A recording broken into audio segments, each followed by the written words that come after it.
A good raw diet for your health.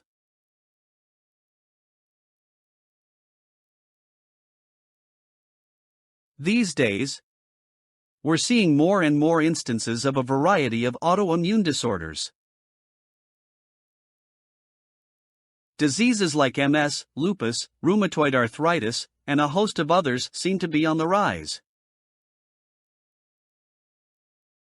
Some say that it's merely due to better diagnostic tools, and others say that it's environmental factors. Pollution in the foods we eat that are leading to more people being hit by these maladies. In response to this, many people feel that a raw diet, one that shuns the processed foods, the refined sugars, the high fructose corn syrup, and other additives, is the key to good health. Now, an important point to remember here is that the diet is not necessarily made up solely of raw foods. The goal of the diet is for you to eat the foods in as close to their whole state as possible. That means either eating them as they are, or using boiling or steaming to prepare them. In every instance, you want to avoid foods that are highly processed. So, if you want to eat rice, as an example, go with brown rice as opposed to white rice. In terms of what food you'll want to eat, here's just a partial list of foods that are okay to eat on this diet. Whole grain cereals, legumes, fermented soy products, fruits, vegetables, sea vegetables, like seaweed, brown rice, soba noodles, all types of beans, and tofu. You may have noticed a lack of meats listed. This is deliberate. By and large, a raw diet does not include meats. Only fish and other seafood are allowed. This diet believes in the concept of properly combining your foods. The belief is that this ensures that your food digests properly. The phrase often used is calling it the yin and yang of the digestive process. So, a key aspect of this diet is that you do not eat too many yin foods.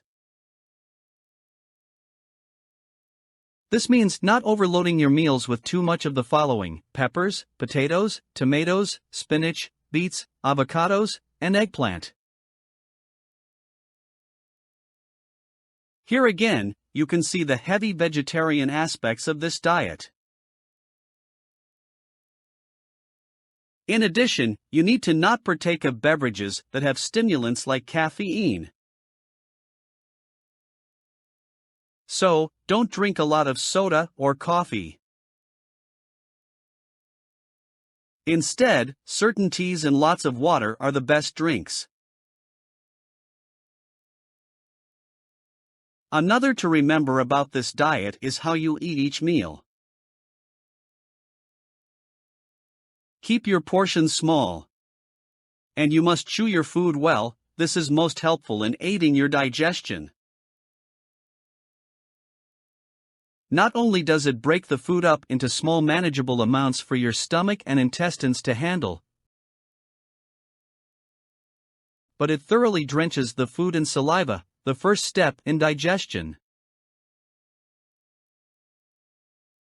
So, when looking to determine what sort of portions you want for your meal, here's a rough outline.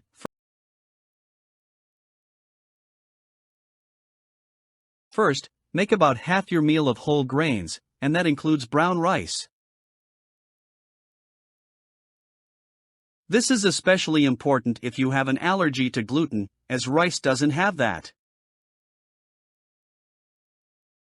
Next, you'll want about a third of the meal to be vegetables. Beyond that, some beans and legumes can be about 10%, and then 5% for some kind of soup. To round things out, toss in some nuts, fish, juices and seasoning as you see fit. You really want to avoid red meat as much as possible.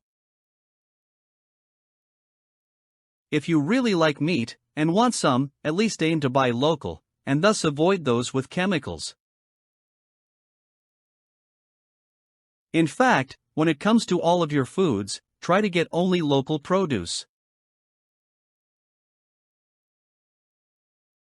Follow these guidelines, and you'll see a real improvement in the state of your overall health.